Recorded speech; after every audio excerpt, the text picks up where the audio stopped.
are very honored and happy to have the panel of administrators and faculty. Lisa Lawrenson, our VP of Instruction, made the time for us to give you an overview of the hiring of tenure track faculty at ARC. And our LRCFT President, Laura Kami, also made the time to be here to give information about hiring and also to answer questions that we may have. And we have a lot of other deans and faculty members here. What I would do is I would like to start with a brief introduction. So we will go around the group. First we'll start the panelists, and then we'll have you introduce yourself to the group. Start with good morning, my name is Craig Whiteman. Did you get this wrong? My name is Craig. I'm Dean of Behavioral and Social Sciences here at American River College. Rena Roy, Dean of Science and Engineering, and welcome to all of you. I'm Tak William. I am the faculty of Computer Information Science, Business and Computer Science Division. I am a college web trainee. I'm Tony Barcelos from the Math Department. I have been in the district as an adjunct. I have been in the district as an LTT. I am currently a full-time faculty member with tenure, which means that they have trouble controlling me now. And I have been on all sides of this hiring process, both as an applicant, as a department representative, and as an equity officer. So I've seen it in multiple departments, in multiple perspectives, and I want to give you the benefit of anything I can tell you that will help you do this, because I was once where you were, and I also know some of the frustration of trying again and again without quite grabbing the brass root. I'm Lisa Lawrenson, and Vice President of Instruction. And I always like to tell people I went to preschool at ARC, and I was a former student of ARC, and then I came back as Dean of Humanities and served in a variety of roles at the campus. I've been here for 12 years, but in many ways I feel like I've been here all of my life, which is, it's a good thing, not a bad thing. I could go away for about 20 years in the middle of that. But moreover, I just want to say welcome. I'm looking forward to sharing whatever I can to assist you as you go through the hiring process. There's a lot that I think that this panel will be able to share with you that you can gather some insights. I also want to mention that I was a tenured faculty professor for 12 years in my disciplines English and multicultural humanities. Hi, Dean Murakami, President of LRCFT. Actually, Tony and I have been here for a long time. I didn't give a number. Yeah. I don't deal well with numbers. I won't give a number either, but it, you know, silver anniversary is a little while ago. And I used to do this kind of workshop for the district. It was called Pathways to Los Rios, and we've done a number of these kinds of things for the district, at a number of the college campuses, but also at the district as well. So I've done this for quite a while. Hopefully we can give you some insight into the process, and that it's not going to be a mystery to you when we put in that application. Thank you. Hi everyone, my name is Michael Angeloni. I'm in the English department. I've been here at American River College full time I started my 10th year, believe it or not, in this fall.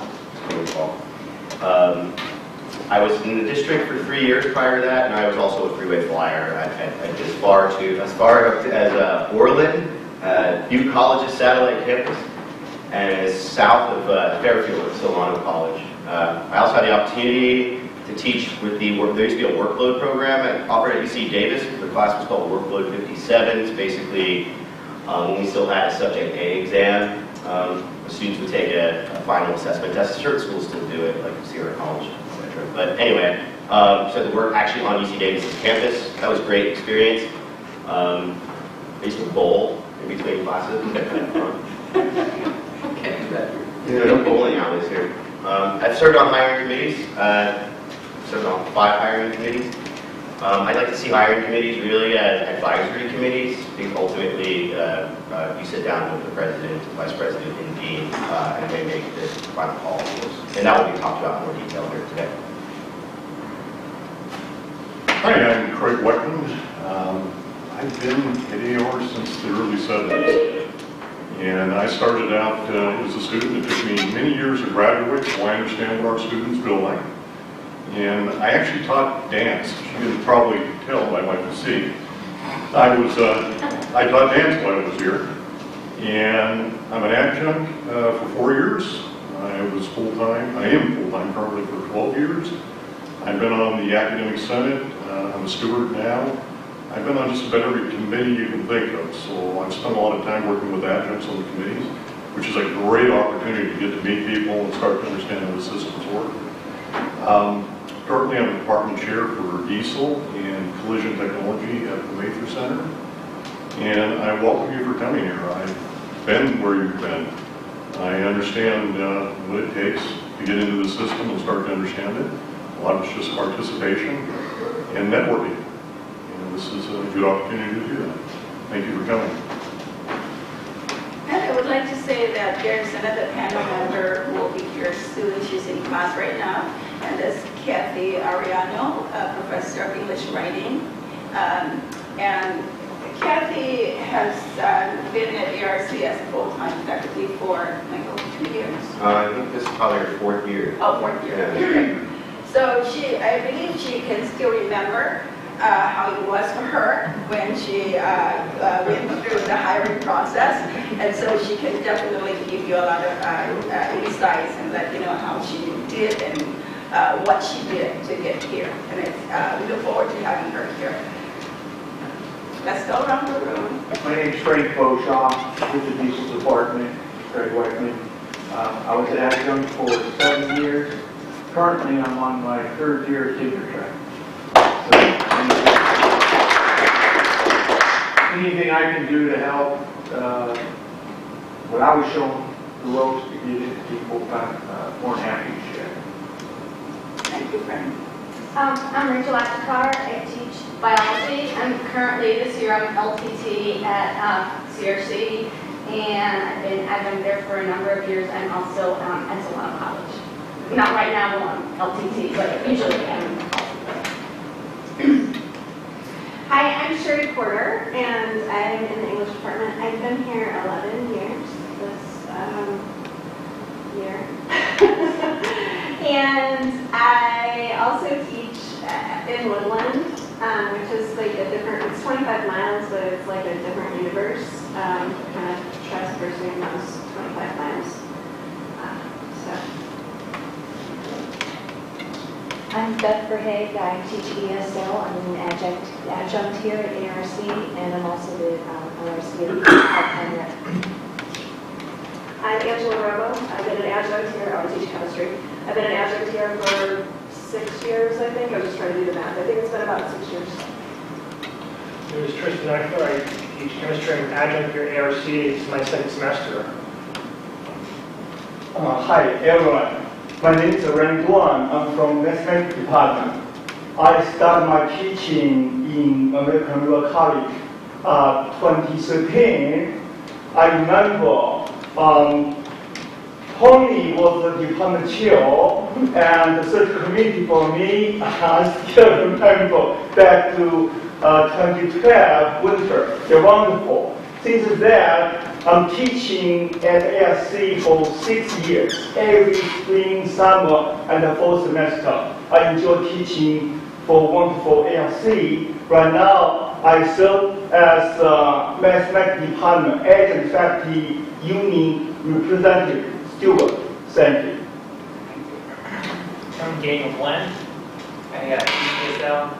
I teach at Woodland, Yuba, Sierra, and here, all at the same time.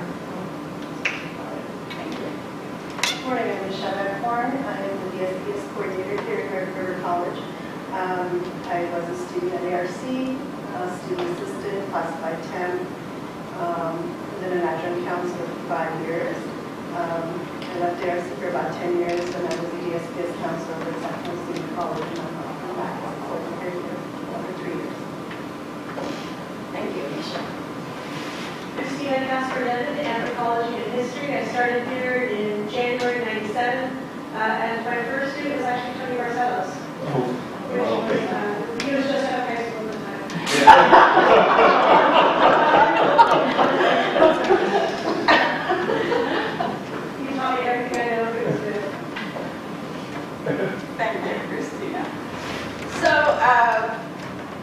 thank you for letting us know something about you. And the next item on the agenda is we're going to have Lisa speak about the hiring process at ARC. And Lisa actually did this last spring as well, and I heard from all FECA members who attended how much they learned and how much they appreciated that. So I'm really grateful that Lisa made the time to be here. So everyone give Lisa a hand, please. Let her. I'm going to stand up just because I can't help myself. It is the teacher in me that's still in there. It just helps to stand. And I'd like you to go ahead and introduce yourself. We'll just introduce ourselves and how long you've been teaching and where you're teaching at. My name is Christy Bowles. I teach here at ARC at Sac State, and I've been here since 2015. What's your discipline? Science and natural resources. Great. Okay. So today what I'm going to, yes. Can I ask you to move away from the door? Oh, sure. There's a reflection behind you, and it's hard to see you. Yeah, no problem. She normally has that halo around her. Yeah. You position. Thank you very much. That's funny for me. Okay, so what I thought would be helpful today is just to talk about the process from the very beginning. Like, where did the positions come from? Why do we have them at all? You know? So does anybody know the answer to that question out there? You guys, I know that. At least I hope so.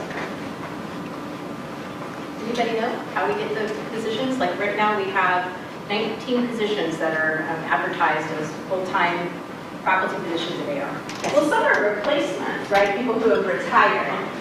Correct. So when folks retire, then we have a retirement bank at the district, and that's true for the entire district. And then the other possibility is with growth. Sometimes we get funding for growth from the state. And I'm mentioning that because what happens then is the departments, it's not automatic that if somebody retires that that position is automatically refilled. It depends on what's happening within enrollments, because if enrollments declined in a program, maybe a program that was really in favor, and we had lots of jobs at one time, and then now it's declined, that maybe there were 3 faculty members, but 2 is really what we need. So then the department decides, based on looking at the data, that whether or not they should go ahead and ask for that position or not. And that's true for every single department. So we go through a process that goes to the academic senate. Each of the areas will put together a justification for their position, which includes looking at the 75-25 ratio, and it's basically looking at the numbers to see where's the demand. What kind of demand is there? How many adjuncts from the department? How many full-timers? Lisa, we get on that, it's 25. So basically, what we're required to aim for is to have 75% full-time and 25% adjunct. So when that ratio is, when we have fewer and fewer full-timers, we try to balance out that ratio and get to the 75% as much as possible. So a department that's like at 80-20 would not be as competitive for a position perhaps as one that's at 60-40. Because we're concerned about that, and I won't go into all the gory details of why that is, but that's general. I do want to let you know that I taught in Washington State, and any guess on what the ratios are like in Washington State for adjunct and full-time? This will pretty much boggle your mind when I tell you. 25%. 10% full-time, 90% adjunct. Oh my God. And I'm letting you know that because when I came to California and I saw me at 75-25, I was elated. I was a fortunate one. I didn't teach as an adjunct in Washington, and I'm saying that because in Washington, if you were an adjunct, the likelihood of getting a full-time position, you could be teaching forever. You could be the best teacher on earth, and the chances of you landing that position were not good. That's very different in California and in Los Rios. This workshop is an example of that. We're here to support you. We are definitely interested in hiring our adjunct folks. Many folks on this panel and throughout our faculty have served as adjuncts in our district and other districts. So I just wanted to say that because it's really important that we're looking at our full-time faculty and how to improve those ratios. And I wanted you to kind of have that more national perspective. What's true in California is not necessarily true in other states. And our district is very supportive of adjuncts as well, so I wanted to mention that. So once we go through the Senate process, what happens is the Senate, they rank their positions. Those same proposals go to the Dean's Council, and the area deans rank the positions as well. And that's a confidential process, So the deans rank those positions, and I have a listing of them. The Senate ranks their positions, and those two listings go to the president, who then combines those lists and works with me and with the academic senate to determine a finalized list that goes forward to district. Okay? So we try, sometimes those lists are a little bit different, but typically they're pretty consistent. This year, they were pretty consistent, which was a good thing. That's not always the case, but that's part of the negotiation process that happens, kind of behind the scenes, but with the Senate. Once we have that list, then I go to the district, and I have to vie for the positions for ARC. So this year, our allotment was 17 positions, but I landed 18 positions, which means one other college that had an additional position gave up their right to that position, and I was able to make a case that our need was greater than that other college's needs. And I've done that 2 years in a row, and I'm very happy about that. Because it's part of my job. And that's not to say that I want to take resources from a college that needs it, but if I see that our need is greater, I'm going to fight for that so we can make sure that we have that full-time faculty that we need for our campus. So that's how we got the positions, and that's the very, very beginning of the process. So I wanted you to know that because you might wonder, well, gee, somebody retired, but why don't we have a position? And that's really based on the department decisions at the department level, because they're determining, in conjunction with their dean, whether or not to move forward with the position. So right now we're going through the process. I have all of the committees on a list, so I assign chairs to those committees. I did serve formally for 6.5 years as the Associate Vice President of Instruction and Equity Officer. And I'm mentioning that because I have chaired, I can't even tell you how many, well over 100 committees of full-time faculty, administrative hires, just many over the last 12 years. So when I say this, it comes from years of doing it, which I think I can hope that experience I can share with you that might assist you in the process. So we put together a committee. The committees, you know how the committees are selected, who gets put on the committees, and how. What happens is the Academic Senate appoints committee members. So I've already sent to our Academic Senate President, Gary Aguilar, a list of all the positions and asked for committee appointments. So he works with the department chairs and they make those recommendations back to me, so then we create the committees of the faculty members. On any hiring committee, whichever bargaining group the position is for, that will be the majority of the members. So when it's a faculty position, there are more faculty than staff or administrators. When it's an administrative position, there are more administrators than faculty and staff. So that way the unit is actually has the majority voice on the committee in terms of numbers. Does that make sense? Then the equity officer, who currently is Kate Jakeby, our Associate Vice President of Instruction, she appoints the equity representatives, and they all have to be trained. And that person is to monitor the equity of the process to make sure that the questions that are being asked are legal and fair, that the committee is being equal in terms of how they're treating all of the candidates and so on throughout the whole process. And there are issues that come up. I'll give you just one example, but I could give you 50. One would be in the middle of one interview, the fire alarm went off. So there's the fire, just imagine you're giving your teaching demo and an interview and the fire alarm goes off, right? So what do we do? Because we're on a time clock, and that's where the equity representative and the chair go aside and they determine what the fair thing is to do. So in that instance, what we did is had the person start the demo from the beginning. We just added the amount of time from where that person began the demo so we could go through the process. It's just things like that that come up. There are a variety of other things that are more serious perhaps in nature, often unintentional. But the point is that equity rep, if somebody starts to say or do something, they will say, we don't do that, or that's not allowed. That's part of their role. So on any committee, there's a chair, then the area dean, your equity representative, and then members of the department. And in some cases, if deemed by the faculty, then we will have a classified representative. If, for example, in the science area, you typically have an IA who's working in the lab or an assistant, there's usually a classified member to represent that interest as well. Okay? So that's how the committees are made up. The committees meet, and they, every member of the committee has to be trained with a process called hiring the best. And once they're trained, then they create the screening criteria. So they do this before they've seen any applications. They're not allowed to see the applications until the screening criteria are created and finalized. That's a very important part of this process. They talk about their interests in terms of what they're looking for, because let's say in the science area, it might be that they want somebody who has experience in inorganic chemistry. So then they are looking at screening criteria to say it's not that somebody who didn't have that experience wouldn't be included, it's just if you had it, you might get an additional 3 points or something. So that's all determined by the committee. They also create the questions at that time. And there is a required question that is a diversity question, an equity question, so you can expect that for any interview, for any position that you apply for at ARC, because it is a requirement. There's typically, the first question isn't, solve this math equation. It's usually, tell us a little bit about yourself, tell us about your background, and why you want this position.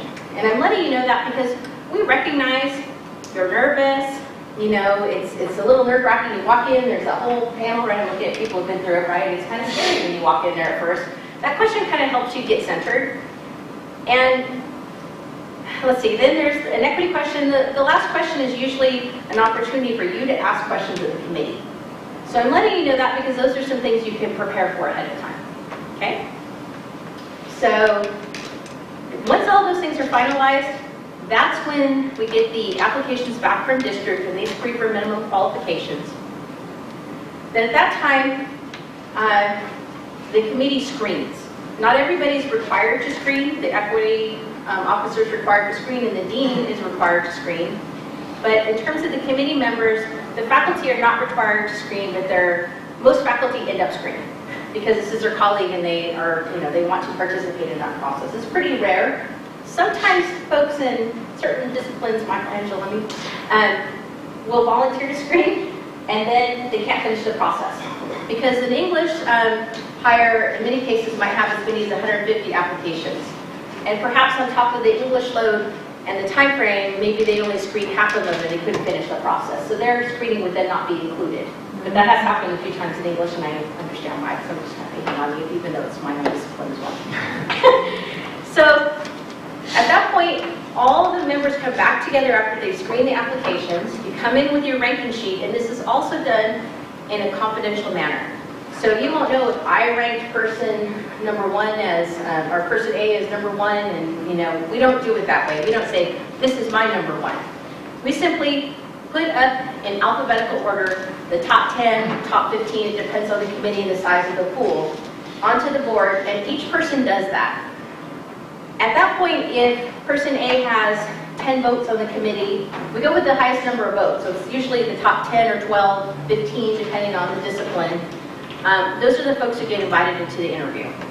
So that's how the process is. But again, the only people who actually know the true ranking of those committee or those applicants are the chair and the equity representative. And that's true through the entire process. So it's not like going in, because a lot of people assume that their number 1 is their colleague's number 1, and that is often not the case. Sorry, you're saying the only people who know through the whole process are who? It's the equity representative and the chair. Nobody else sees those. Not the dean.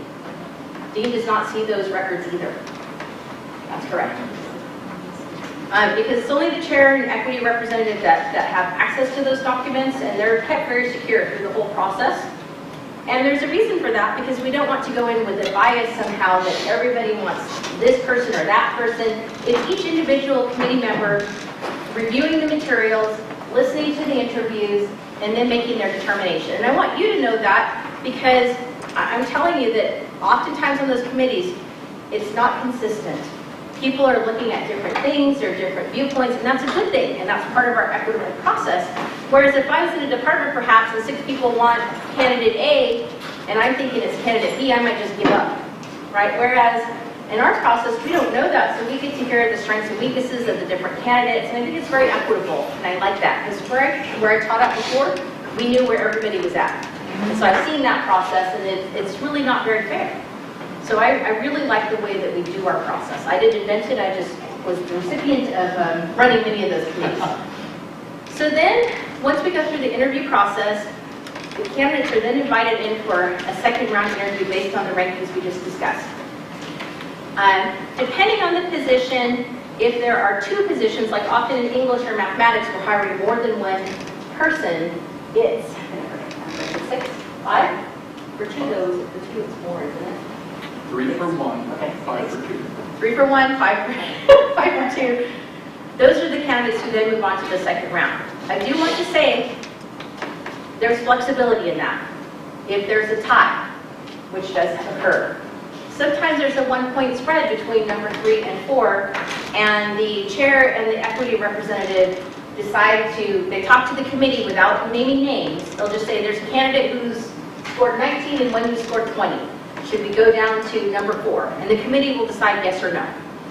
The idea is, especially for a lot of positions, we'd like to have people in the second round so that because people get other offers, other things happen, and we don't want to end up without having a candidate. Yes? I feel like you skipped this one.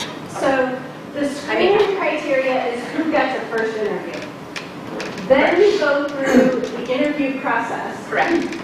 And the names forwarded to the president and you are going to be based on conversation or an additional screening, or what's that say? That's good. Yes, you're right. I didn't talk about that, so thank you. So after you go through the interview, what happens is we do not discuss any candidate in between. We are keeping written notes, and if you've been through the process, you see people writing vigorously through the process. Because there is no verbal discussion between candidates or anything else. It's actually very forbidden. So we write down our observations, we rank the candidates on a Likert scale, depending on how it's done. It's done in a variety of ways, but there's a numerical scale and written comments. Those comments are then discussed at the end. So we have each of you rank, so let's say there are 10 candidates. All of you who were on the committee, you'd rank them 1 through 10. Again, privately, so only the chair and the equity rep would know what those rankings are. We would look at the numbers and the top 5 candidates we discuss. And in the faculty process, what happens is we discuss those top 5 in terms of strengths and growth areas. So, and it's not a debate. If Tony thinks, wow, that guy's teaching demo was great, and I say, I really found it not engaging, that's okay. I'm not trying to convince him to change his point of view. We just have different points of view, so it would go on both sides of the ledger as a strength and growth area. Because sometimes there's just not agreement, right? So we go through that process, and then for faculty, then there's a re-ranking that occurs. And that's important because maybe Tony heard something that I missed because I was writing notes, and he might hear a candidate say something like, I just don't like meeting with students during my office hour. Maybe I didn't hear that, right? So if I don't hear that, and he brings that up, and other people going, yeah, I didn't like that either, I'm suddenly going, oh, I had that person ranked too, and I don't like that because I might have missed something. So that process, that's why there's a re-ranking. So I may then rank that candidate lower because we're looking collectively at the process, but again, not knowing how that candidate's ranked by any individual. Does that make sense? Then we pick those top 3, those are the ones who are sent to the second round. When the second round occurs, and this is a good tip for you, because I don't like this part, but I don't control this part, and I'm trying to change it. You'll get a call from typically my assistant, and what the process is, they'll say, hi, Mr. Smith, just, congratulations, you've made it to the final round.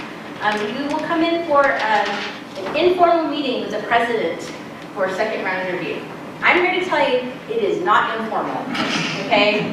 Is it informal?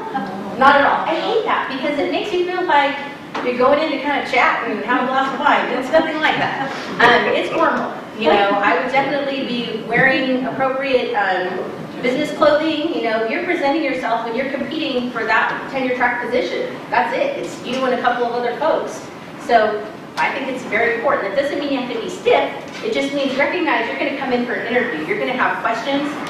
The second round interview is more back and forth. First round interview, we often don't allow follow-up questions.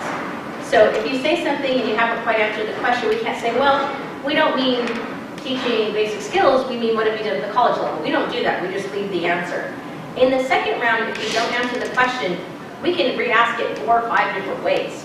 And there are times that we do that because what we are looking at is to find out the qualities of the people sitting in that room.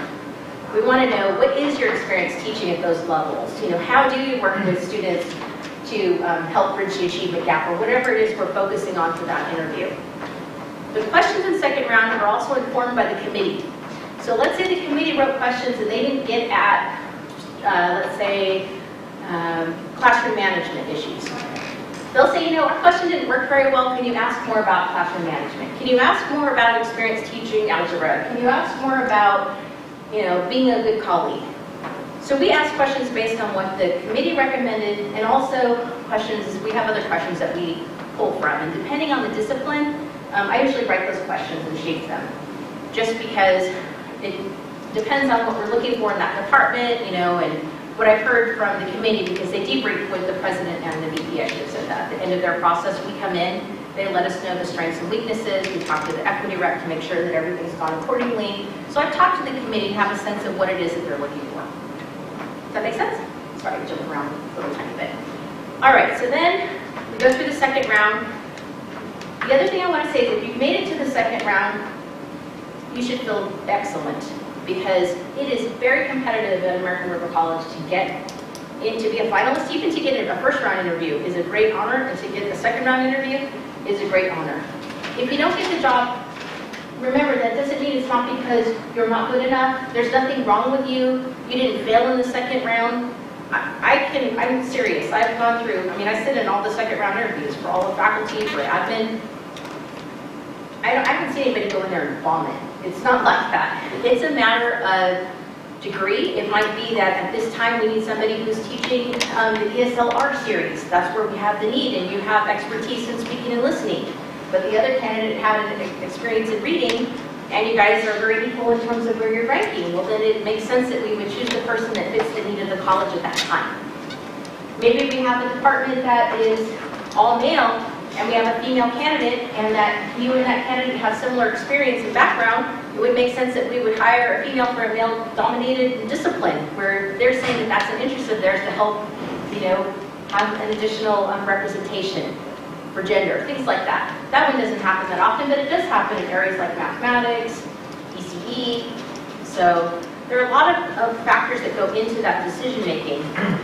References are another area. Okay, sometimes the committee will say, gosh, we're surprised they went with that person. We don't share the reference checks, but sometimes a reference check, make sure you know who you're putting on there as your references, and you know that they're actually a good reference. That's important for you to know. You'd be surprised how many times I get a reference check back. I'm looking at some of the deans who do those reference checks, where the person will say, the person's not on time, the person misses class, the person, we get a lot of student complaints. That doesn't necessarily come out in the interview, but it comes out in the reference. So make sure that the people you're listing as references are solid references. It's very important. So we take a lot of things into account, and then the decision is made. The president makes the decision in consultation with the dean, the chair, and myself. So typically I'll be very transparent here. Typically what happens is the president will start with the dean of the area and say, well, what do you think? Based on the strengths and weaknesses of the candidates. Then next person would be the committee chair, and then who's typically an associate vice president, and then me. He typically will not share what he thinks at that time. Some people will press him to share what he thinks at the time, and he won't. He's just taking in the information, and I think that's fair and reasonable. He wants us to have an opportunity, kind of in order, because if I start, then maybe the dean's not going to say something, right? So we start with the dean and then move from there. We have our process, we talk about it. Sometimes we're in agreement, it's very clear right there that there's a top candidate. Sometimes we look at the reference checks at that time. Sometimes we have to, maybe we've got 2 or 3 candidates who are just neck and neck. We have to go away and think about it some more. We need to do some more reference checking. Go through all the paperwork again. Sometimes we've been in interviews for 3 days, for 12 hours, and we're tired and we can't think anymore. And we recognize that we will not make a decision like that. It's too important. These are literally, in some cases, $1 million decisions, because we're going to have a long-standing relationship with the faculty, and it's important that we make a good decision that's going to benefit the department. I respect that faculty input, because this is their colleague. Who we hire for math is going to impact Tony and the students in that area, not so much me. So, and I'm saying that because what good does it do if it's somebody I think, hey, I really like that person, when that's not what the math department wants? That doesn't make any sense. And I'm just saying that to let you know that the department members have a huge influence in how those decisions go. I always ask committees, do not send anybody forward who do not want to have this role, because it could be any of those finalists, and they know that. We always discuss that because things can happen. Somebody gets another offer, they pull out of the race, all kinds of things happen. So we have to be prepared for that. And then offers made at that time, then it has to go to the board. And once the board approves it, and that's typically just a formality. You don't need to be present at that opportunity, but it's not finalized until it's board approved. But I've never seen them reject a faculty recommendation or an administrative recommendation. So that's the process. Yes? What role does the writing sample that you write on the day of the interview play in the selection process? The writing sample is one of the, as I mentioned, that each question is ranked. That's one of the things that's ranked. So think of it as question number 11. And it is discussed. It's used in different ways, and it has different value in different departments. You want to talk about what it's looked like in English? Kathy and Michael? Yeah, sure. Okay. Well, we weigh it heavily, obviously. I think what we're looking for is not necessarily, well, one person, if they're going to be teaching writing, they have to be able to write. Straightforward. But I think what we're looking for in terms of how we value it and weigh it heavily is, well, I wrote some things down here. So it's very quite fashionable to do some kind of teacher talk in a lot of those statements. But if you don't really, I think that like candid honesty is really clear. Like if you don't just drop a word like diversity, if you yourself, I'm not telling you this, but if you don't really know what that word means for you specifically, if you haven't really done that kind of deep thinking about it, I would say now is the time during this period where you're going to be applying for a job. Words like diversity, but more fashionable later is words like equity. And I see a lot of people don't necessarily use that term correctly, right? Or maybe overuse it and don't quite understand what it means to our department and what it means to our institution. So doing a little bit of homework, if you're not on this campus, you are, so you have the benefit of knowing a lot of faculty members and you're involved in various committees, right? But a lot of us choose a school, right? It could have been Woodland, right? I mean, for me, it was at one point in time Sac City. I never stepped foot on AR, you know? And so I think that really understanding the culture of the department and the institution, and then that's how we would weigh it. We would weigh it in that way. We could see, right? We could see like this is just somebody dropping buzzwords, that are fashionable and trendy, and they don't really mean it. And we can get that for writing sample. I always say the writing sample on some committees, it's really about the content. They're looking for, it might be, what ideas do you have to expand the curriculum in this department? They want to know what ideas you have to expand the curriculum. That's a typical prompt that we use for our writing sample in the math department. We're not looking for stylish writing, we want competent writing. We don't necessarily proofread it and correct typos, except I have a strong tendency to do that until the committee makes me stop. We do it.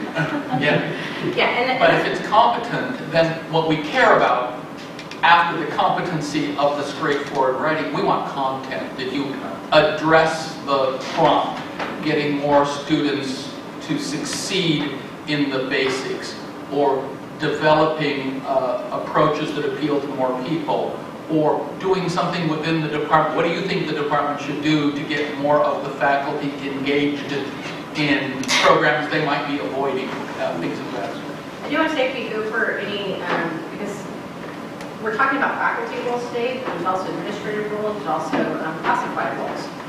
You have to think about audience, right? Because as an administrator in the writing sample, if we're saying write a letter to your faculty, we're looking there about how do you handle participatory governance, right? That's a different thing. It can't be, hey, you didn't turn in your office hours, turn them in now. It's got to be done in a certain way. That might look different if you're applying for a classified position about how you communicate a message out. So it's important to think about audience. And again, it really depends on the discipline. So you have to think about how writing is used in your discipline. But it's really both of those factors, but I've heard them all the way from I don't care about the grammar, I care about the content, to the grammar and the perfection of all of the rhetoric is critical. So it really depends. I would say ESL and English, absolutely critical. And I would say most of the humanities and social sciences is pretty critical. Is Christina still there? Or Carlos? When you think of faculty in your writing, it's pretty important in I would think so, yeah, and I would mirror what Tony says in that, yes, we're looking for competent writing, typically the committees that I've sat on. If there's egregious writing errors, yes, those will stand out, but as long as the writing is competent, typically the focus of the committees that I've seen has been on the content of the writing set. Did you address the question, and what is the quality of that response? I think just when I'm looking at the writing sample, we're looking at primarily your communication capability and also your writing capability. Truly, a lot of what we do is writing, whether we're on accreditation committees or other committees. There's a lot of writing that's kind of strategic plans, whatever. And your ability to really truly participate on those to a certain level depends upon your writing skills. So if you have lousy writing skills, you're not going to be very good there. That's why, we would mark that down low, at least for me. I think that no matter what department you're in, I don't care what department you're in, when you're on a committee, you're going to be writing things. So writing is a skill that's extremely necessary in my view, and that's what I would say too, it is one question of several. So if writing isn't your strength area, that doesn't mean you can't land a full-time job. Just, again, there's, as you put it, competent writing. It doesn't have to be, if you're not one who's an expert in rhetoric, that's okay. But clear and, that you're answering the prompt is important. Use spell checker. I'll add one thing. It's specific to English. I mean, I'm sitting on this panel representing English, so specific to English. We also, when we draft those questions, oftentimes just be prepared for some things specific, such as assessment. So, for instance, we might have to make a hypothetical where a colleague has sent you a student paper because they're struggling trying to grade it. They've just written an email to you like, I'm so frustrated, I feel like I just red inked this whole thing.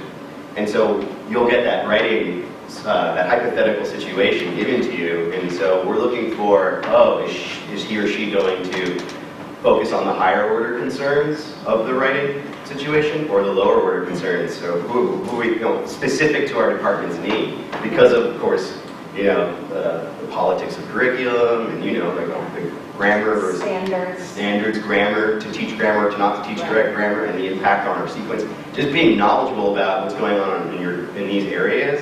Like I said, even if you're not able to be at every single committee meeting because you're at Woodland from 12 to 1:20 every Tuesday and Thursday, right? Just contact the chairs. Take a visit to the department office, right? Talk, what really good resources, administrative assistants, the deans, the dean's second in command. And if you're so long you're not bothering them, right? They have good resources, get good information about what's going on in the department. Sorry, I talked so much. Speaking of that, two important tips. One is on the first question. It is important, don't assume if you know everybody in the department. Don't just say, my work. We have to rank you based on what you're saying in that interview. So even if your CV was 50 pages long and explained everything, you need to cover what you've done. You need to say, I've been teaching at AR for 5 years, and I've taught these levels or whatever, and it's critical that you do that. That is a major mistake that I see a lot of people make, not just faculty, I see administrators do it too. People who've been here for years and then they don't say that they've even been an administrator at the college. It's very important that you include that experience. On the other end of that, some people I've seen answer that question take as long as 25 minutes. So don't do that either. That's a question you should definitely practice on your own, is summarizing your experience. One of the things I do before I interview for any position is I read my CV. Because I've been in hiring for 25 years, there are things I forget about that might be relevant. I think, I need to remember that part. Because there's a lot packed in my head. And so it also helps me to calm down a little bit and to just have it all in my head so I'm not sitting there trying to figure it out. That's just like a strategy I use, but it's actually been helpful to me because then when the question comes, I'm thinking, I did do that, when I worked on this committee. Well, I think that the key is, for me, in the interview process for you out there, you should have 5 home runs. There should be at least 5 questions in the interview that you knocked out of the park. okay? And the first one is one you have to knock out the park. If you don't, then you're probably not going to get the job. Let's be very blunt about it, all right? Because I've had long-time part-timers there give a horrible answer to that first question, and they're out of the running. They wonder why they didn't get the job. Okay? Because what you have to do is you have to be extremely prepared for that first question, because you know what it's going to be. So there's no excuse. There's absolutely no excuse for that. And you have to convince the panel why you're the best person for that job. What is it that you bring to the table that's unique and that's different, that's going to make them notice you? Okay? So, for example, we have one person, let's say, they come in and they talk about, all of you have taught these classes. Everyone that come in has taught those classes. So it's not going to be, oh, I've taught those classes, isn't going to make a difference in terms of the interview. What will make a difference is something like when a person comes in and says, yeah, one thing I would like to do at American River College is start a biotech program. I've talked to people in the biotech companies in the area, and they've said they don't need master's, PhDs, bachelor's degrees. They don't need that. They need people who just can do the skills and the work of using the equipment. And I've talked to them, and we'd start a biotech program. They will donate to American River College over $250,000 worth of equipment to get the biotech program started. That's what I can bring to the meeting. All right? So does that take notice? Does the committee take notice of something like that? Well, they tend to notice. Yeah, but that's what you have to do. And so many people don't get prepared for this. The first question is their first impression that the committee's going to have of you. And what do you have to do? Always make a good first impression, because it affects the entire interview afterwards. So if you're lousy on that question, you're going to be lousy on the rest. And so don't start thinking about it when the questions hit you. I mean, I see people looking up on their head and trying to figure out what they were going to say. That's got to be a home run. That is it. So you have to be prepared for that question like none other. Because if you're not, the next person that's going to get interviewed will be. And also, why American River College? Because it shouldn't be, I just want a job. Yeah. It's got to be about why you're excited. So we have talked, and then we have Carlos. Thank you. I'd like to let you know that I will email you the sample interview questions and also the screening criteria. I have your contact information. So you don't have, if you want to take notes, of course you're welcome to do so, but you will receive all these slides. Go ahead, Chuck.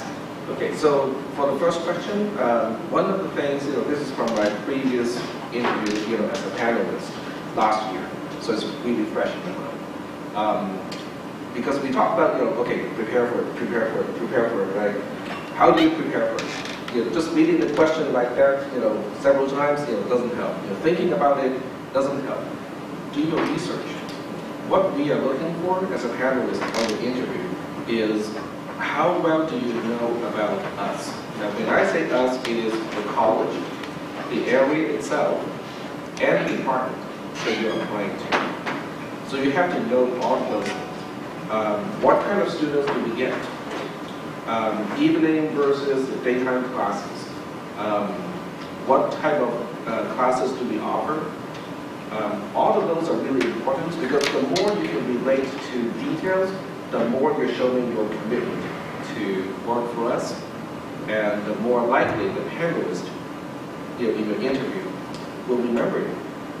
If you give your generic answers like, I'm really good, nobody's going to remember that after 5 more interviewees. But if you're very specific to address very specific things about the department, the college, if you do your research and find out, your population is broken up this way, and you address that, that would be very helpful. Because, this is right from the previous interview that I Carlos, thank you for being so patient. And then we'll go to Kathy and then Bernard. So I'll piggyback on something that Lisa was saying earlier. Some of the candidates that I've seen take 25, 30 minutes to answer that first question. And one of the ways that you can do that in preparing for that whole interview, yes, the first question, but the whole thing. Typically, Gesundheit, Typically, you'll have a chance to review the questions before you walk in and start the interview. So for example, I'm going to use the template that Orny helpfully provided.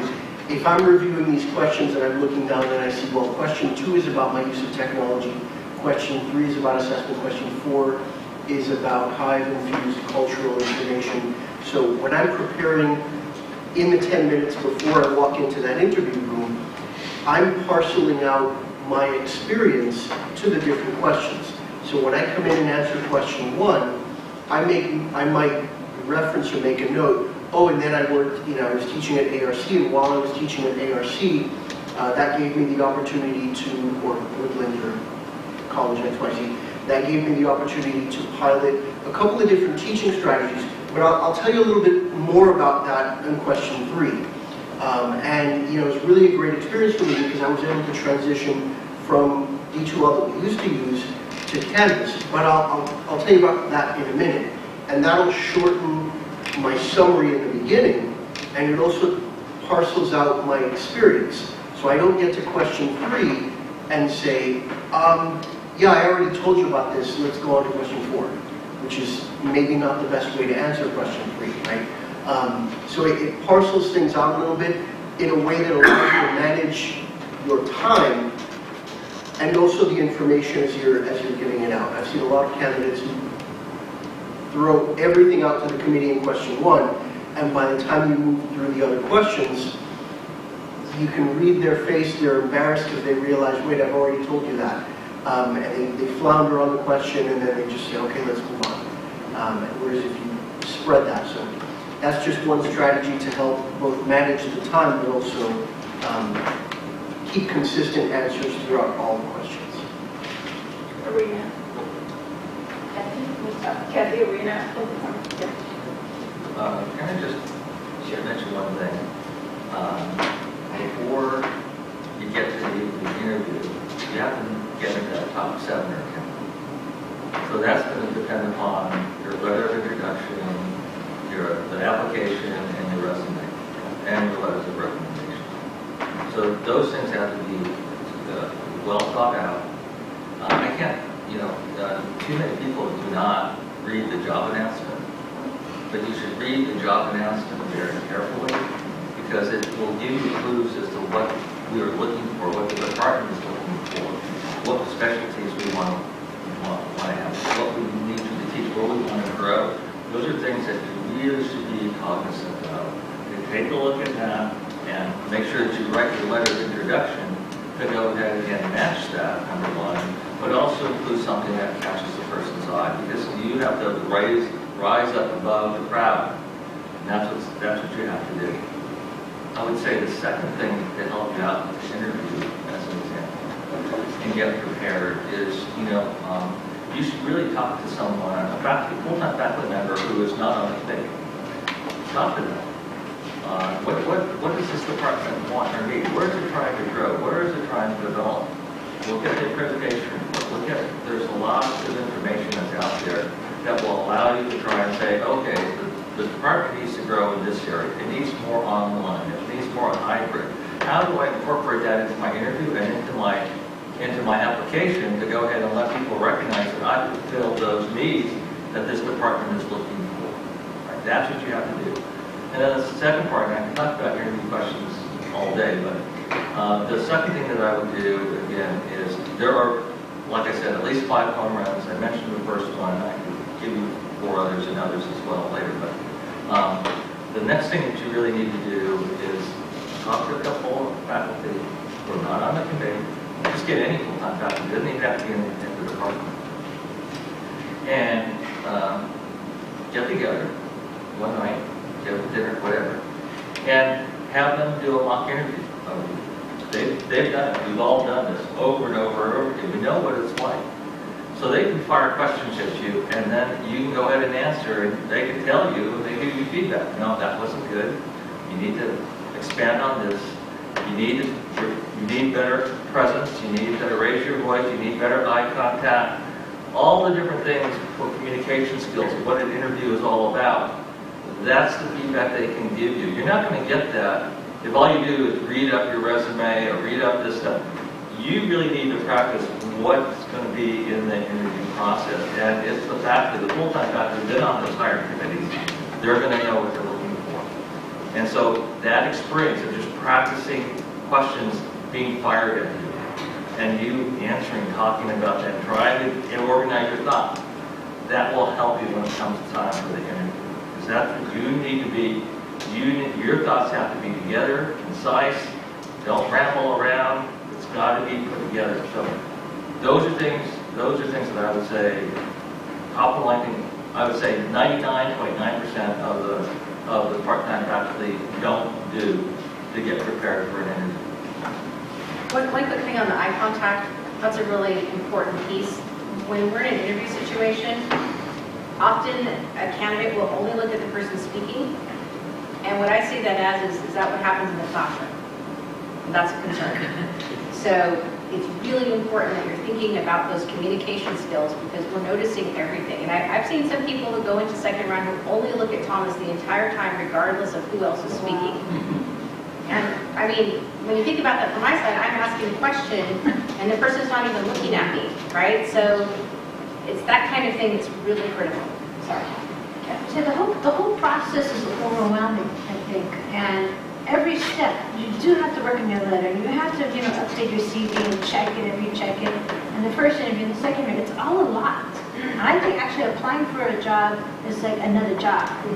And that's just, that's how I had to see it. I was living out of state, and I wanted to move back to Northern California. I needed a full-time job, and I had to make the time. So it takes that. It's like a part-time job. And I'd never been to AR. I never lived in Sacramento, so I didn't know the schools. I had visited Sacramento with my partners from Sacramento. But that was not enough to get me a job. So I had to do a lot of research. I looked online, right? I checked out the school's website. I checked out the department's pages, whatever I could. I looked at the library. I looked at it. It was all online. And the first year I applied, I did not get the job. I made it to an interview, and so it was like, good letter, good CV, made it to the interview, was doing good in the interview, and then crash hit the wall. It's like, crash. And I went, really went like that. I need the sound effects, just kidding. And so then I got my rejection, and I was bummed. And I applied to, I think, Sac City also, and I don't think they gave me an interview. And the second year, I applied to AR, Sac City, Folsom. Sac City and AR offered me interviews. I did interviews, and I applied to some of the schools in the Bay Area. I threw out California because I know that. But the second year was like anywhere in California. I want to come home to Northern California. I get anywhere in California. I get away. And it's the experience of all these interviews. I did FaceTime interviews. Okay, I did phone interviews. Okay, all of that practice was good. It really helped. And the truth is that the more research I did, because I wasn't, I applied to more schools the second year, but AR, I really did like AR. It really did stand out. So it wasn't me just, I needed a job, I wanted to come home, but it was, I really liked this school. And I think that really helped because in the second interview with the president, I really said I want this job. And I don't really say that, but I was like, I want it. I really want to be here. And I did, I meant it. And it felt good to mean it, And I think if it was an interim president, I believe if she was wavering, I think, I don't know, I felt I needed to repeat myself and say how much I wanted to be here and why, and I did. I, of course, answered whatever question she had, but I was explicit, and I had reasons. And it just, the second year I got the job. There was no, just because I liked it the first year, no. And I was worried about applying the second year because I thought, they probably don't have a lot of applicants in the English department coming from New Mexico, right, with the Spanish surname. So, Spanish language surname, not Irish Spanish. o'clock. And so part of me was like, if I apply, this is going to be kind of embarrassing because they're going to know it's me. And they might toss it. They might be like, hey, she applied, wasn't good enough, failed, messed up, whatever. We're not going to give a chance. I was like, you know what? You seem pretty good. And it's you know what? There's like 10 people in the room if you haven't done it. And you're like, okay, I've done interviews. You know, but 10? I mean, it might have been 12. I don't know. It's hard to look at everybody. It's hard, you know, because I need this job. And then, so I'll just say that for now. Hi, Rena and then Craig. Couple of things, especially for the sciences and for the writing sample because you were talking about it. There's definitely we're not looking for grammar and spell check that much, but there is a lot of emphasis on content and also interaction with students. Maybe combined in as if the faculty is responding to a student who has done a homework and said, what was wrong about this? Why didn't I get credit or something? Then you're not only responding accurately as to what should be the correct answer in that we're checking the content, but also about how you're interacting with the students. So there are things that you're looking for. So be reading the question, the prompt very carefully when you're responding. And I feel it's the same thing about a couple of things in the interview questions. With the teaching demo, if it says that treat the panel as your students, we really mean it. So it's not like how we are sitting right here in a panel talking in a classroom. There's a lot of energy, there's interaction with students. So take it that way and presume that it is a classroom. At the same time, we are not expecting you to do an entire 50-minute lecture in a 10-minute snapshot. We're looking at the teaching style, the interaction. So some people want to show everything and then say like, oh, by the way, there are 30 other slides that I want you to have copied. This is how I would have taught. That's not the part. It's about the part about the interaction.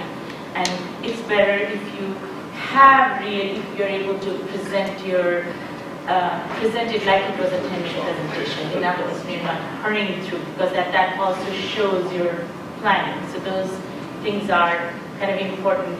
Regarding the screening, we base the screening on how the job announcement was. So it is very important to read it as accurately as Dean has mentioned, Lisa's mentioned.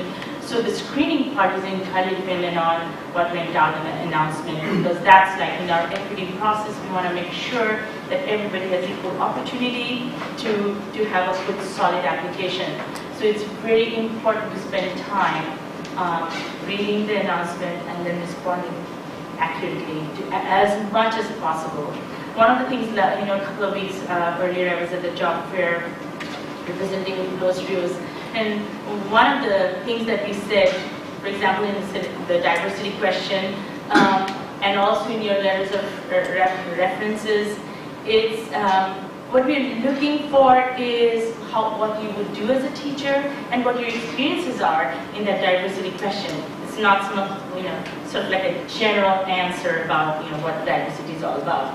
It's like what did you learn from it? What your experiences have been, what your contributions have been. That's what we're looking for. So, I just wanted to piggyback on a couple things real quick. The diversity question is critical. I see candidates write not applicable. Not successful applicants. I have seen that. I've seen that. Or to be like, see my CV. That is unacceptable. That is a critical question. Take your time and answer it thoroughly with examples would be my advice on that. On the teaching demonstration, it's awkward to teach in a conference room that's packed full of people. It feels weird. Yes. Maybe practice doing that in a similar environment, but stand up. Teach just like you would, move around the room, talk to the students, like if that's your style. But it is important to show us your style. I've seen teachers who I've witnessed teach who are extremely interactive, and then somehow in the demo, they're practically reading off a PowerPoint and totally stationary. So that piece is really critical. Practice. Definitely practice and be organized.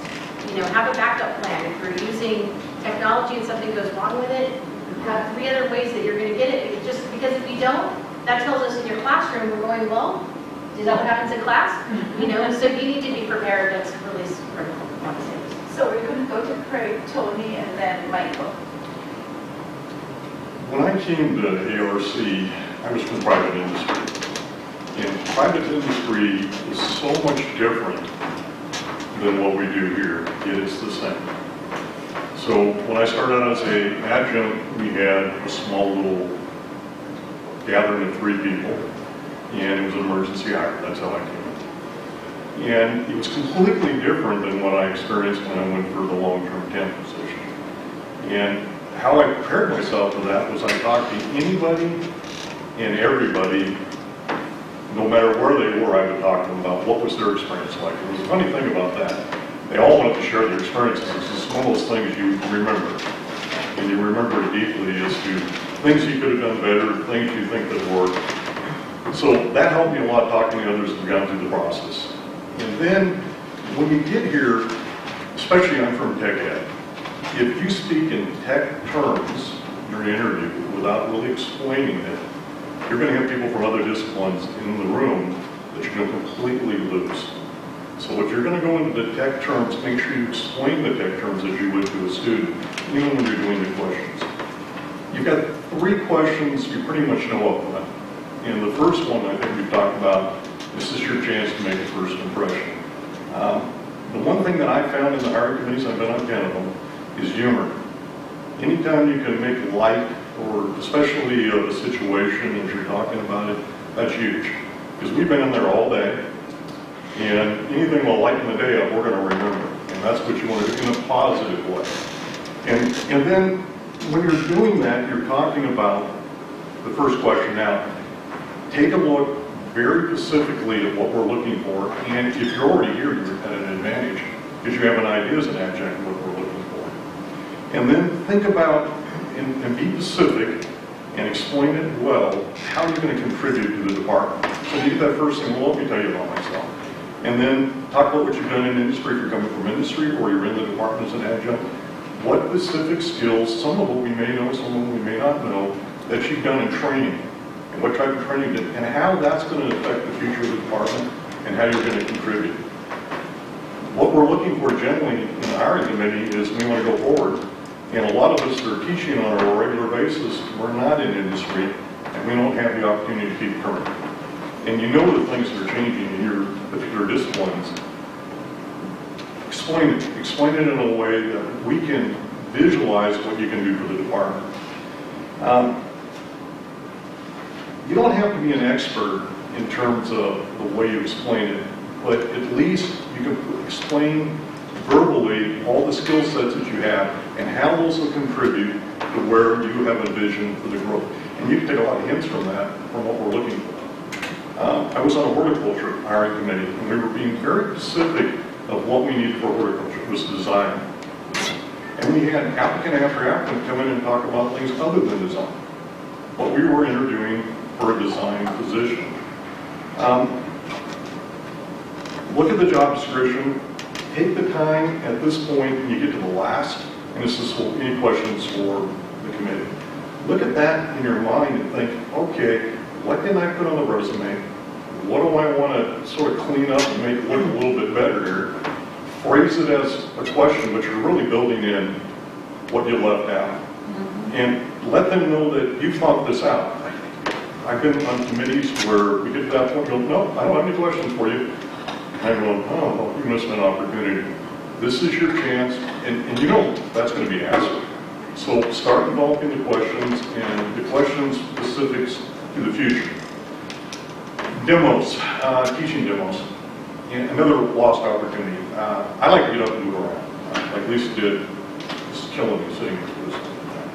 But I like to get up and move around. I like to get to know the students. You know the names are going to be right there. Call on them. You can have some back and forth and some participation just like you would do. Can you imagine going to a class that's just lecture and you're sitting there? You've got to get the interplay going on. And then if you're already teaching, the struggle that I had was taking any topic and going to 20 minutes. You have to practice that. You have to practice it and practice it and practice it and practice it with people other than people in your department. Practice it with people that, at the end of it, critique me. Did you get an understanding of what I was trying to come across? And then I see a packet where you're going to have all this PowerPoint. That's good to have something to guide you along so you make the time element. But a lot of this you should be able to do without reading off a script or a PowerPoint. I'm a big training aids person. I like to bring training aids. You know what the demo's going to bring something in. And a shiny object will do you a lot of good, especially if something they haven't seen before. And, pass it around, talk about it. That's your opportunity to shine right there. And then as you're answering the technical questions, if you don't know the answer, don't try to pretend like you do know the answer. Talk about what you know. Talk about how it relates to the question. But don't start going another direction that will kill you right there. And this will sound weird, but try to have fun. If you go in there with the attitude that you're going to enjoy yourself, I know it's stressful. I know it's something we all look forward to, right? But at the end of the day, have fun. Enjoy yourself when you're in there. That comes across. And you take that first question to get your sort of your groove on, and then move forward from there. Does that make sense? See how I like the role play? Thank you. Thank you. Tony. We like our students to do their homework and to be prepared. We like our applicants to do their homework and be prepared. You've heard several items from the panelists about things that you can actually rehearse and anticipate and prepare for. And in particular, when it comes to the teaching demo, in a way it's absurd that you get 10, the math department tries to do 12 minutes of a teaching demo for a teaching job. And Rita said something so very, very important about that. Do not try to cram an hour-long lesson into 10 minutes. You aren't supposed to go from A to Z. We're asking for a nice snapshot that maybe goes from G to L, something in the middle. And so they say that something can be in media res. You're in the middle of something. Definitely rehearse your teaching demo. You have the prompt, you pick the materials. You can certainly set the stage. You're supposed to be in charge now. So you say, now remember class, last time we did this, and you tick off what you know and then plunge into what you're going to show. The problem is so many candidates try to be all-encompassing. No, we're looking for a vignette. We're looking for something that is faithful to the way you do things. So time it out. Make plans for alternatives depending on how the committee responds. Rena mentioned that we really want you to treat the committee as if it's your class. Now you realize we're hobbled because we cannot give you too much, we can't help you. Whereas in a real class, students can say pretty much whatever they please. We cannot.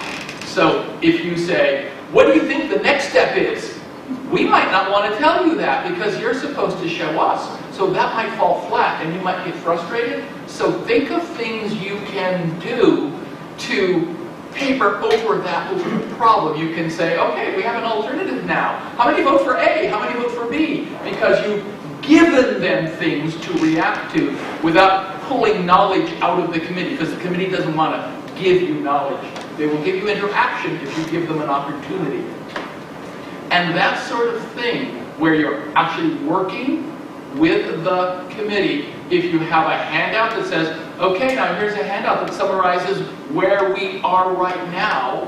By the way, put your name on it. When we have the papers at the end, you want to know what belongs to whom. So, yeah, put your name on it. Treat it as a handout like you would do in class.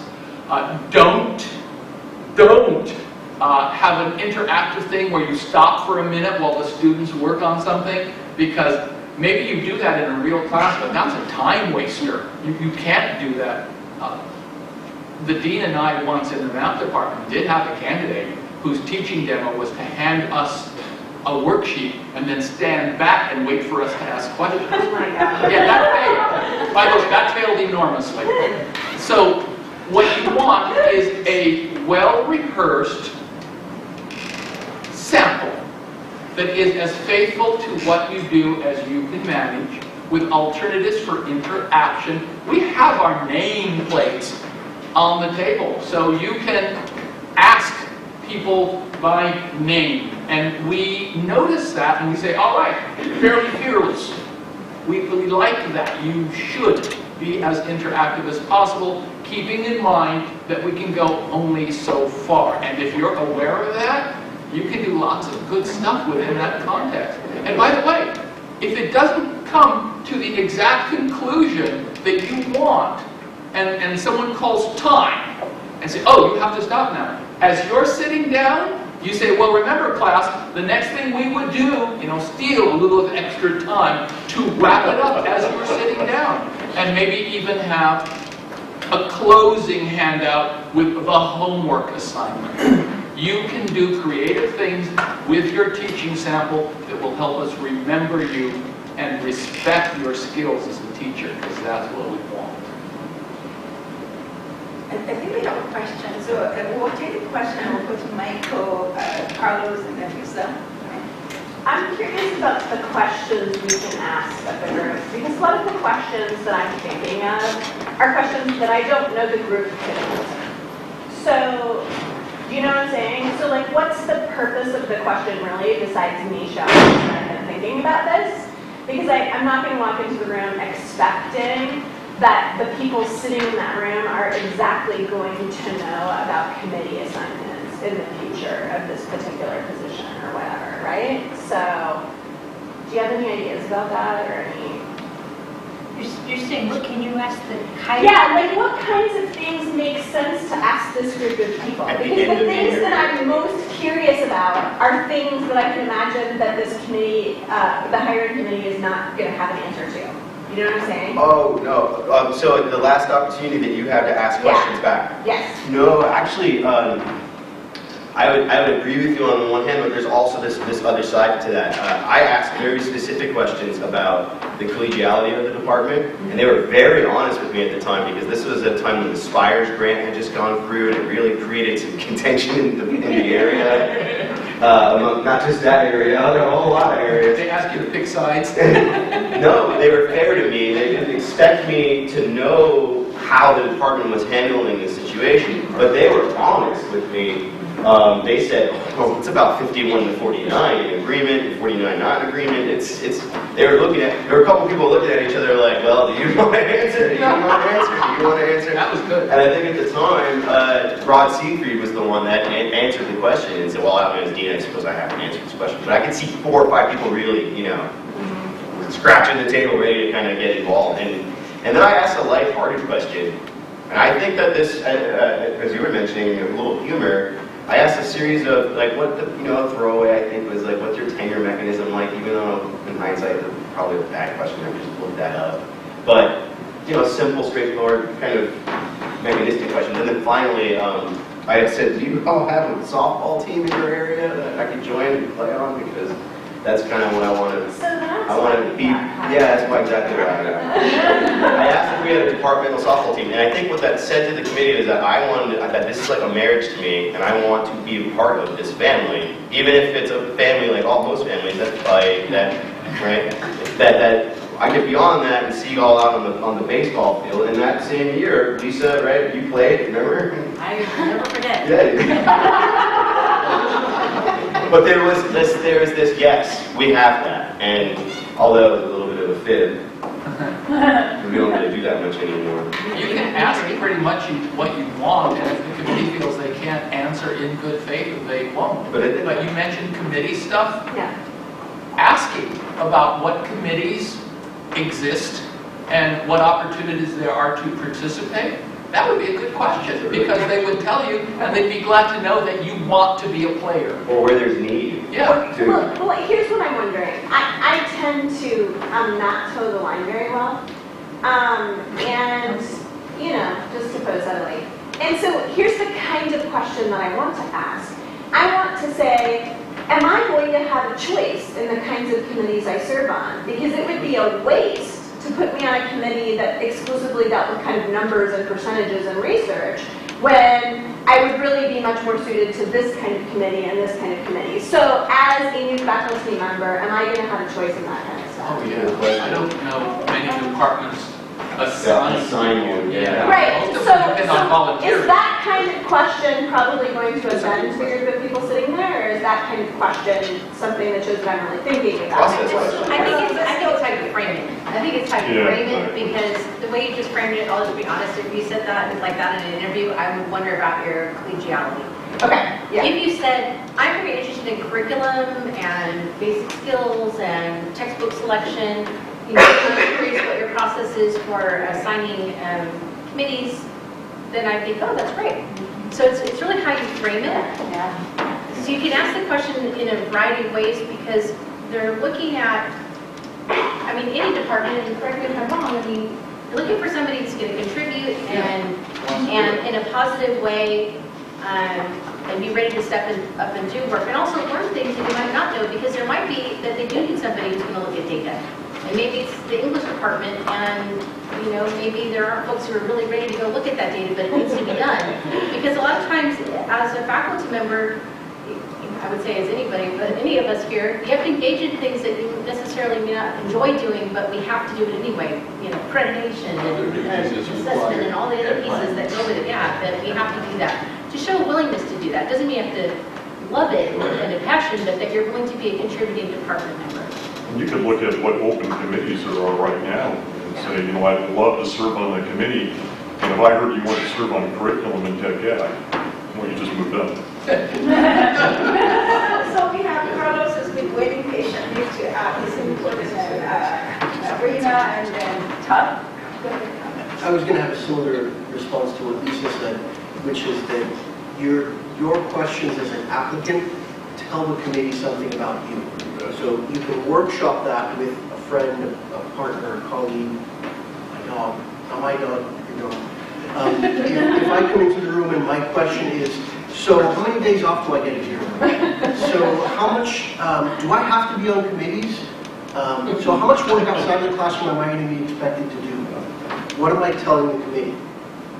My days off, I can get from benefits. I don't need to ask the committee. But I don't need to know that right now. If alternatively, as I'm going to piggyback on what you had said, and you come in and you say, you know, I really have a strong interest in, you know, I'm probably repeating what Lisa said, I really have a strong interest in developing some zero-cost textbooks for my classes. Will I have an opportunity as part of the department to develop resources that can be shared with my colleagues? What I'm saying is I'm invested in my practice, and I'm willing to share that and liaise with my partners. As versus coming in and saying, do I have to use the book that everybody uses? It's the same thing, but it's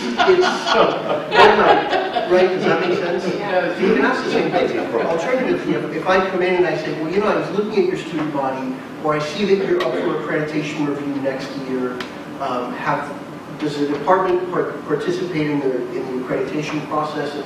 Can you tell me a little bit about what my role as a faculty member might be? That shows I've looked at your website, I've reviewed your accreditation documents, I've done my research on your institution. And that goes a long way towards showing I have an interest in this position at this school, not I want a job. Please hire me. Right? I've spent some time investigating the details of this institution. So you frame it in a way that puts your interest at the front of the question. But you can also ask about, so what's a typical schedule like? You can ask those things as well. But the questions say as much about you as the answer does about the school. Okay. So the last question, as you see, it has two parts. It's like, do you have questions of the committee, or would you like to add something? You know, and so it can be framed. If you are not sure whether it should be questioned, you can certainly add things about yourself, including like, I would be very interested because I have this expertise to be contributing. So whether it's regarding textbooks, no-cost textbooks, or it's about a committee membership, it could be framed just as things that you bring to the table that's so unique that was not part of any of the questions that we had asked, and that has tremendous value. It's like sort of closing the loop and closing comments. So yeah, absolutely. That you can prepare in advance as well. And one of the things I would say, one of the things that is happening with AR is in the redesign process, the new strategic plan and our emphasis, strategic goals, I think, and each college has that. It's very, very unique. There's lots of information on the web. Feel free to ask people who are engaged in it. It's gold. It really is something that would be important in preparing for the upcoming interviews. If you go to the homepage, you'll see the oak tree and there's a redesign logo. Just click on that. That's where all the information is. Yeah, and it's really. I have a proposal because we don't have a large group. So I was wondering if you would like this format where you would match with one of the panelists and then ask your own questions, or would you rather stay with this large group format? I have a question for Lisa regarding committee members. For second round, you present a division dean, maybe associate vice president instruction also attend, or 3 or 4 people, is that right? Correct. It's the chair of the committee Okay. and the department dean. The department dean or division dean is never the chair of that group. So if the English dean would not chair an English position, but would serve on the committee, and then there's a chair of the committee. So the dean, the chair of the committee, who's usually an associate vice president, Okay. and then myself and Thomas would be in the second round. You will hold on, like 30 minutes, 45 minutes, The second round, it's usually 40 minutes, I think it is. 40 minutes. Yeah. 40. Sometimes it's 30, but usually 40. It just depends on the position and how much detail we need to go into. Okay. Another question about the first round committee members. Sometimes committee has more members, like 7, 8, sometimes less. There is a sort of policy regarding interview committee members and LRC, how many members is available? Typically, when I ask for Senate appointments, it can depend on the department. So a larger department, like English, would usually have more members. A smaller department, like something I'm thinking of a one-person department. Funeral service, that's a good example, because we have a funeral service person right now who's tenure track, department chair, brand new, and we actually have a position in that area. We have to find other committee members who have a related discipline or some kind of connection, maybe another career education program to work with that group. So the size can vary a bit. Also, whether or not there's a classified member makes a difference as to the size of the committee. But generally speaking, they're between 8 and 10. There's 3 to 5 content faculty, and then equity rep, and then the chair of the committee and the dean. So that's and then a classified staff member. Sometimes there may also be a student. That's pretty rare actually with the students, but on occasion there would be students. The math department has done it a couple of times, invited a student to participate. Partly because we've had like Beacon tutors and others who've been providing peer tutoring and are looking with great interest toward a possible teaching career in the future.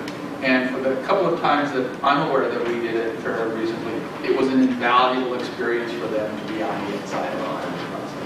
It's required. Thank you.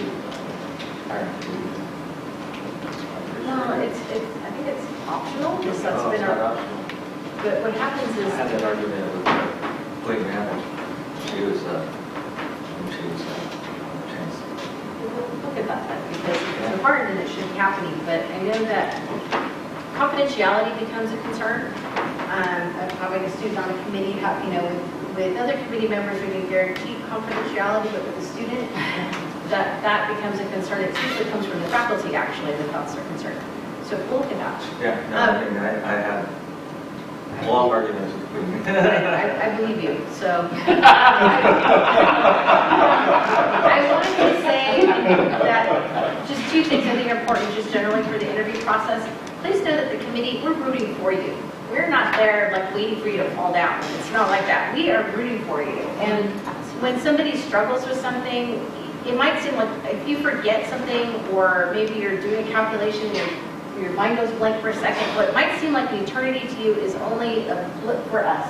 I've seen many candidates recover from making an error or a faux pas or something. Not like we haven't seen it before. Because it happens in the classroom. And what we see is the person's ability to, gain their composure after the technology fails or whatever. So don't think at that moment everything's done and I failed. That's not the case. We're there rooting for you. I want you to know that. The other part is be yourself.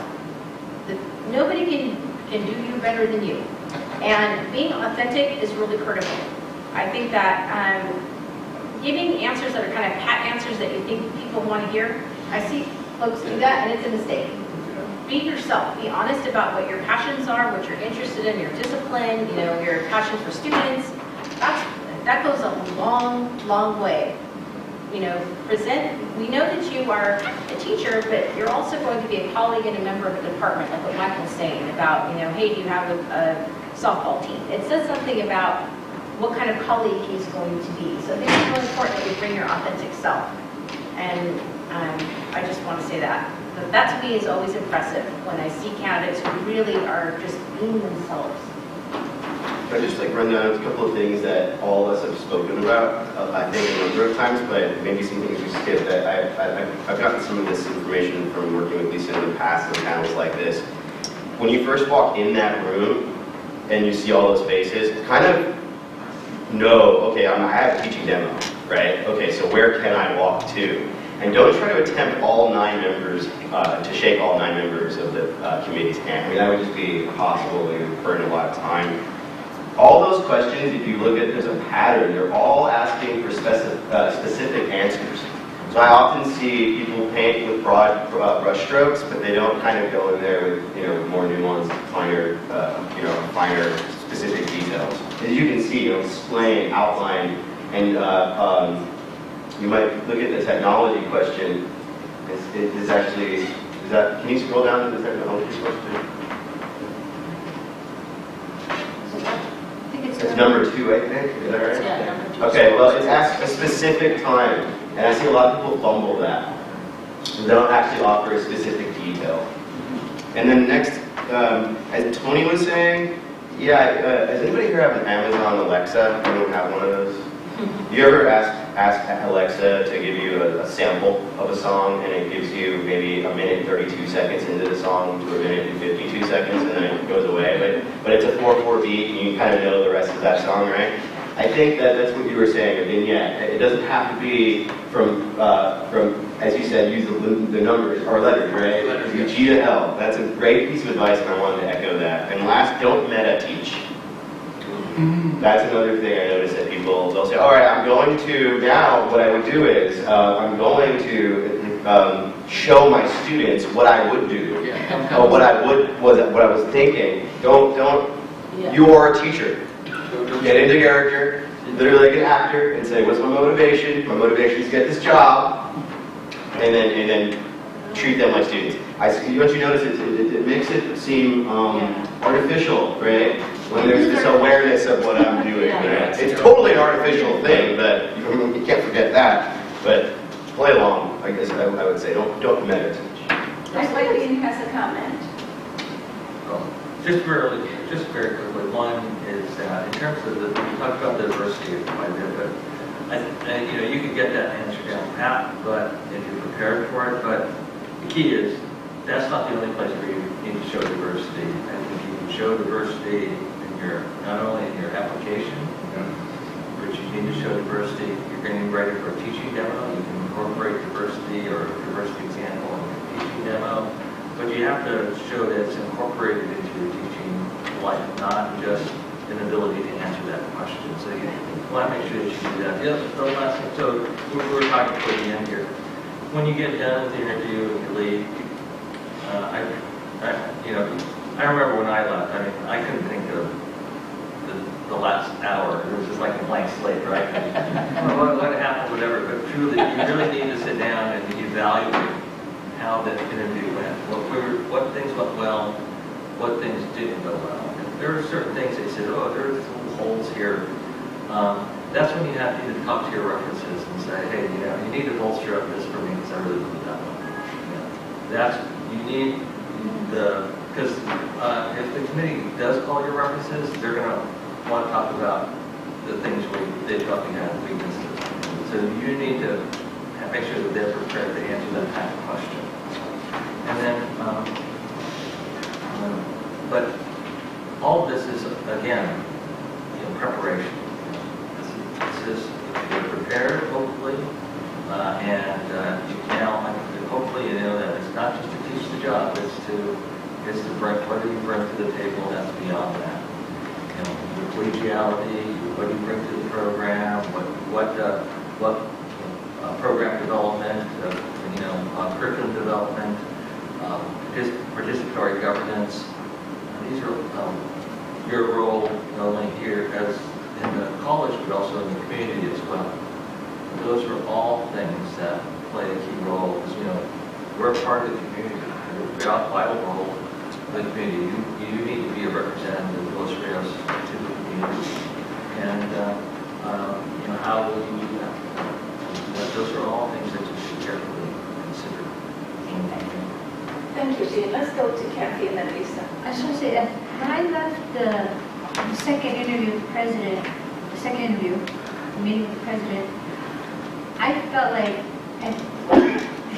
she had to pick me. I was like, how could she not pick me? And I read that, I'm not a big boaster, but I felt like I had the experience, I had communicated that, I covered all these questions, I said it, I addressed everything, and I knew I was ready, and I wanted all of it, and I thought, I said it, I addressed everything clearly, and everything organized, and all that.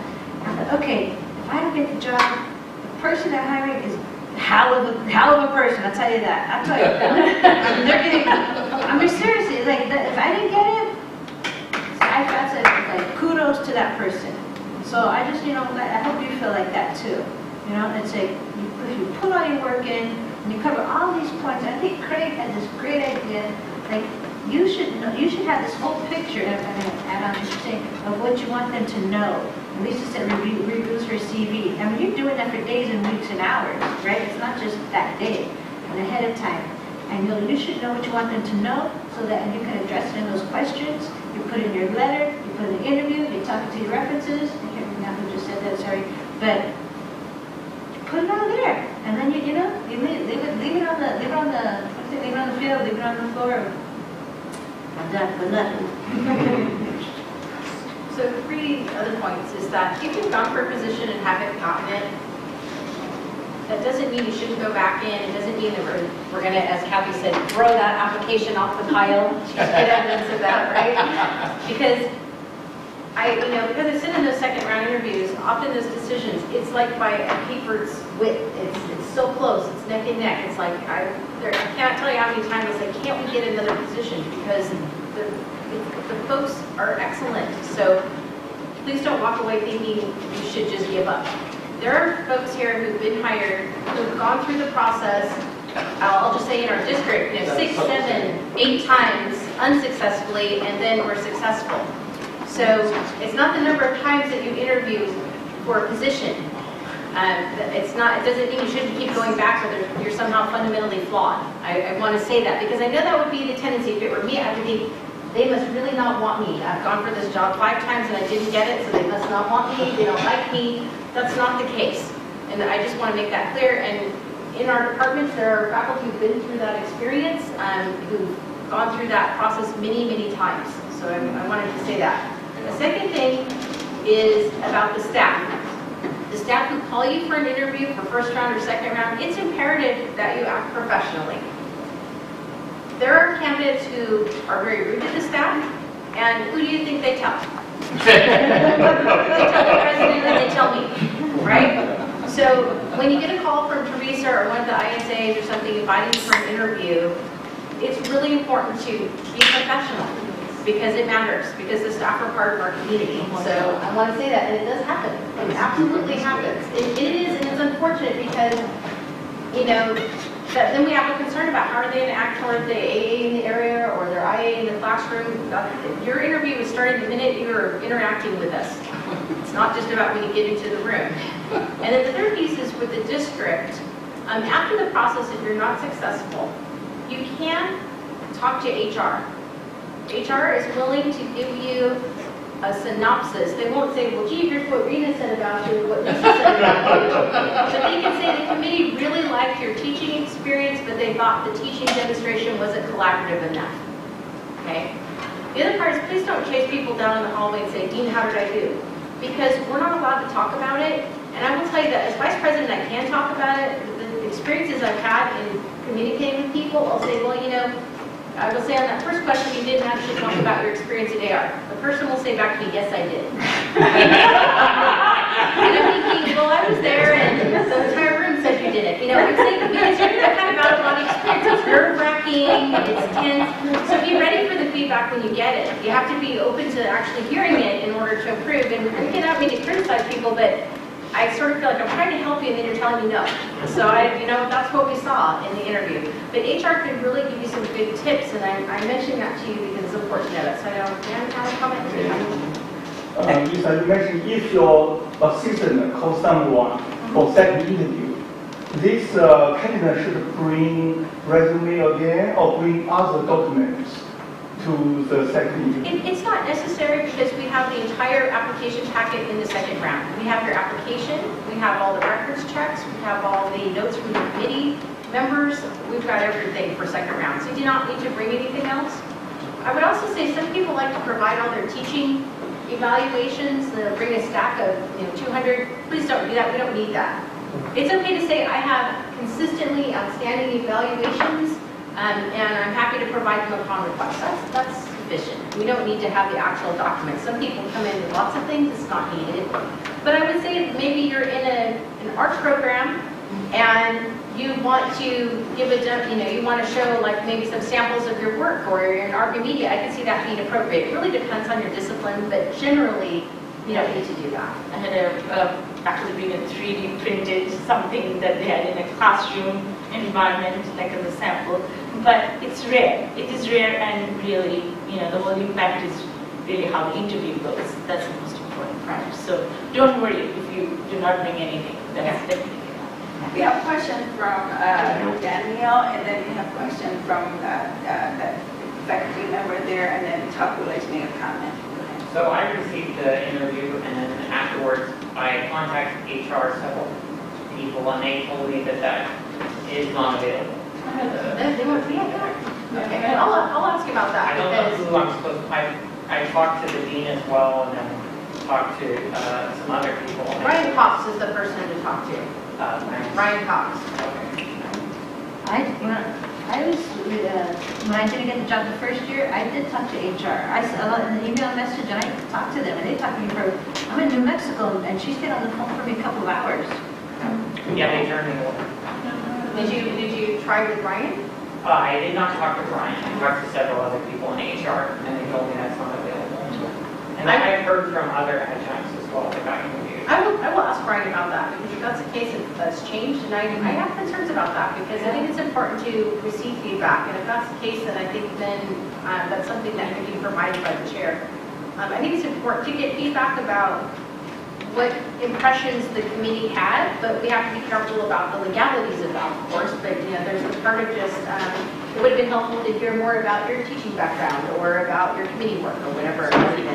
The first feedback is helpful. I have the same information as Lisa, which is that HR provides the summary if you're not hired. So I have a different contact, Melanie Richardson at HR, but I have the same information from HR that if you contact them, that they will workshop and give you the summary.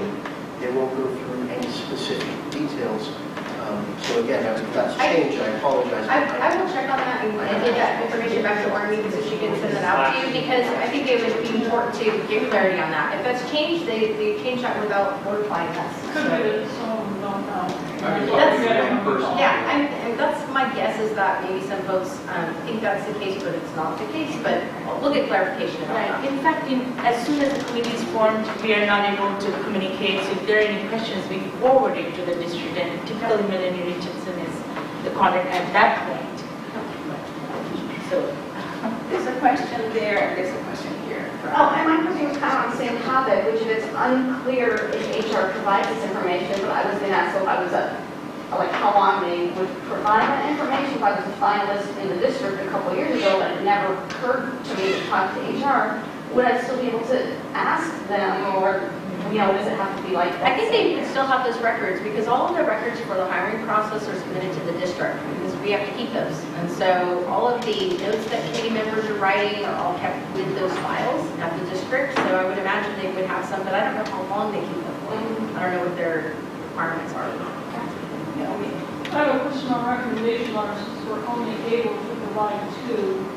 What are our best choices, and should we not include people who we know will be on the committee? I would say we definitely would want to have a supervisor, a dean, somebody who's seen you teach.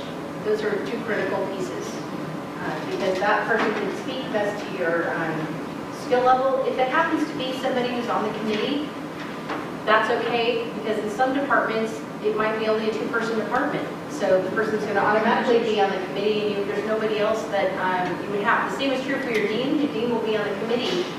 And we recognize that there's that juxtaposition of a dean writing a letter but is going to serve on the committee, but that may be the only person you've ever worked for. So that's appropriate.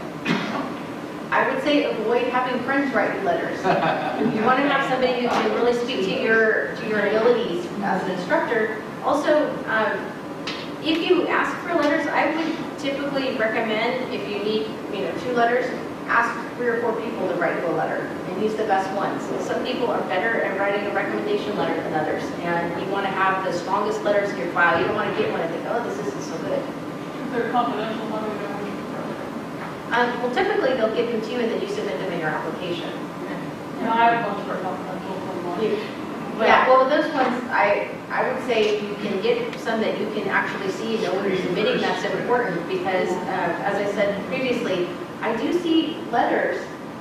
Well, sometimes I see letters that are not even written to this college, and that's the part I was going to say. So make sure that it's actually addressed to American River College, or if it's a general recommendation letter, that's okay, but I have to say, dear Solano College. I've seen things like that, and immediately I just cringe, because it's like, that's not the college you're presenting for.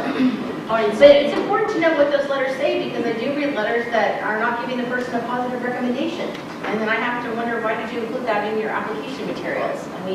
Or if that's all you had to pull from, then I'm concerned about that.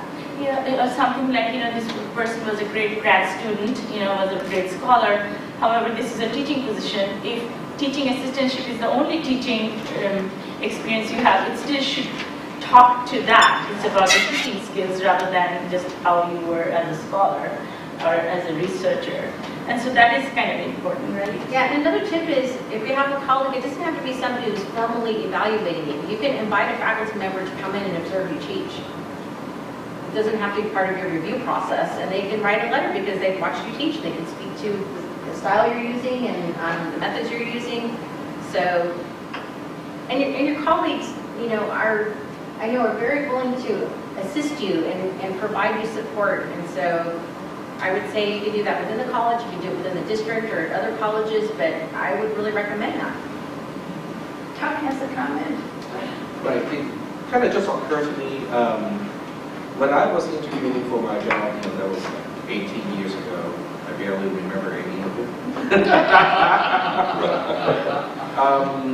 But I remember, I was having a really hard time, determining how to, quote unquote, sell myself. What am I really good at? What makes me different from the other candidates? but, fast forwarding 18 years, now that I understand some of the personality test stuff, that might be something that you want to do, not specifically for the interview. Do not bring your MBTI result with you, because that's not going to help you in the interview. But it might help you understand yourself and where your strengths are, and then you can emphasize on those. Because if those are your innate strengths, it will show anyway. But if you put an emphasis on that, it will show even more. And then the second thing is, show your passion. It can be one of two or both, okay? Preferably both. Passion for the subject matter itself. Okay, I'm a total geek. I like technology. I like programming. I like computer science. But you can also show that you like teaching. The interaction with students. The passion is what is important. It's not so much that you're knowledgeable. That's good too. But without the passion, we can hire a whole bunch to do it. Are you working on one, Paul? You're talking to it. So to be respectful of everyone's time, thank you so much. Let's thank the panel members for being here, and thank you for attending. There's food in the back, so please make a plate. And I'm not sure if it's possible for the attendees to contact some of you. Sure, of course. So you have to contact me if you have your title. You can also email me and say you would like to contact one of the panelists. I have the information, and so you can follow up that way. Thank you so much for being here. Thank you, everyone.